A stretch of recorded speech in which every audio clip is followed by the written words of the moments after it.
Hello friends, आज की video में हम लोग डिटेल में डिस्कस करने वाले हैं एक बहुत ही इंपॉर्टेंट टॉपिक जिसका नाम है arrival of British east India company, यानी ब्रिटिश ईस्ट इंडिया कंपनी का इंडिया में आगमन। 1488 में केप ऑफ गुड होप की डिस्कवरी हुई। इसी के साथ यूरोप से इंडिया और बाकी ईस्टर्न कंट्रीज के बीच में एक सी रूट स्टेब्लिश हो गया।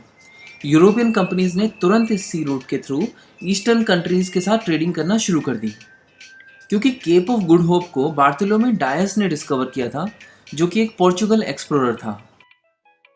तो शुरुआत में इस सी रूट को बेसिकली पोर्चुगल की कंपनीज ने ही यूज करना शुरू किया और बाद में आसपास की और भी यूरोपियन कंपनीज ने इस सी रूट के थ्रू ट्रेडिंग करनी शुरू कर दी।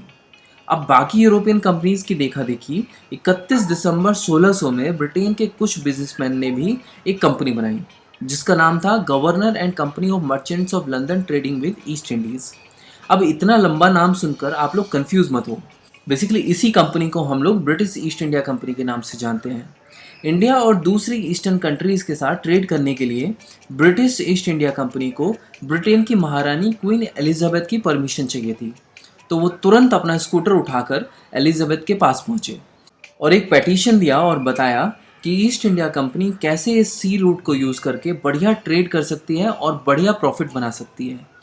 क्वीन एलिजाबेथ को उनकी बात तुरंत समझ आ गई और ईस्ट इंडिया कंपनी को एक चार्टर पास करके दे दिया। चार्टर मिलने के बाद ईस्ट इंडिया कंपनी बहुत खुश थी, क्योंकि चार्टर में 15 सालों के लिए ईस्ट इंडिया कंपनी को मोनोपोली दे दी गई थी उन सारी कंट्रीज़ के साथ ट्रेड करने के लिए जो केप ऑफ गुड होप के ईस्ट में आते हैं और स्ट्रेट ऑफ मैगेलन के वेस्ट में। इतनी सारी कंट्रीज़ के साथ ट्रेड करने की मोनोपोली, इसका मतलब किसी भी और ब्रिटिश कंपनी को इन एरियाज़ में ट्रेड करने की परमिशन नहीं थी। अब ईस्ट इंडिया कंपनी है तो एक कंपनी, तो इसके अंदर बहुत सारे सर्वेंट्स थे, क्लर्क से लेके ऑफिसर्स तक, जो रिपोर्ट करते थे एक गवर्नर को। और ये गवर्नर रिपोर्ट करता था कोर्ट ऑफ डायरेक्टर्स को, जिसमें 24 डायरेक्टर्स होते थे।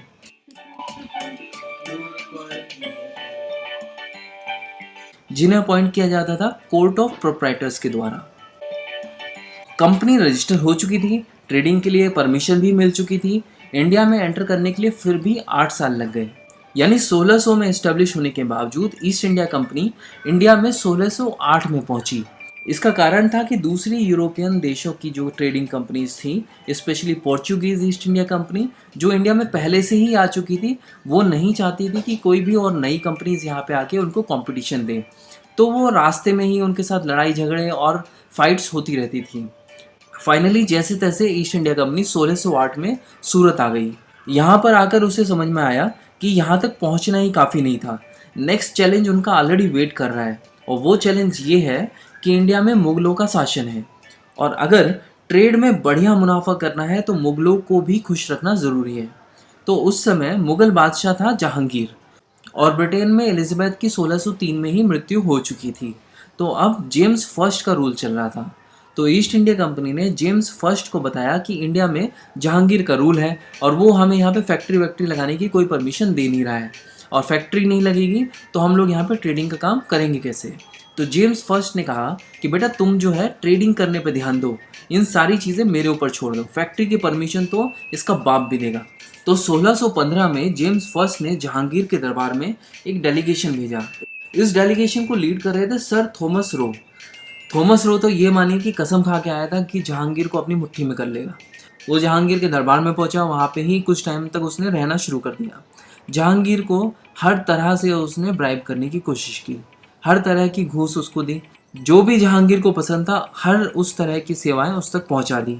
यूरोप की बढ़िया से बढ़िया चीज़ें उस तक पहुँचाई, और फाइनली जहांगीर को इम्पोर्टेड सामान की ऐसी लत लगा दी कि 1615 में जहांगीर ने ब्रिटिशर्स को परमिशन दे दी और कहा कि जहाँ चाहे वहाँ रहो, फैक्ट्रीज बनाओ, जो करना है करो, परेशान अगर कोई करे तो मुझे आके बता दो।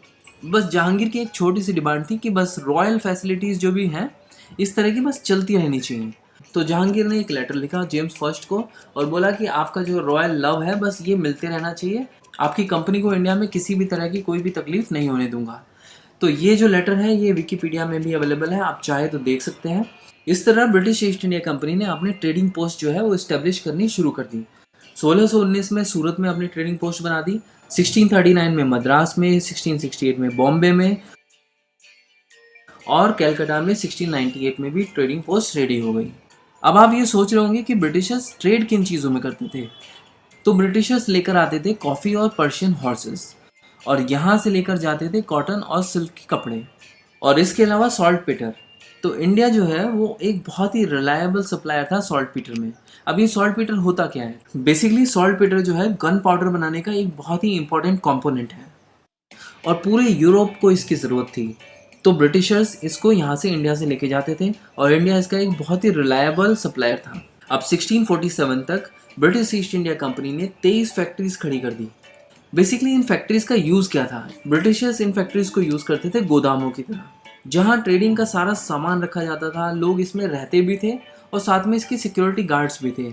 इनमें से 3 फैक्ट्रीज बहुत ही मेजर स्केल पर बनकर तैयार हो गई। ये फैक्ट्रीज कम, किले ज़्यादा थे।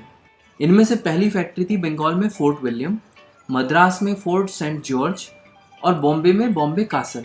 इसके बाद मुगल किंग फारूक शाह ने 1717 में ब्रिटिशर्स की कस्टम ड्यूटी माफ़ कर दी।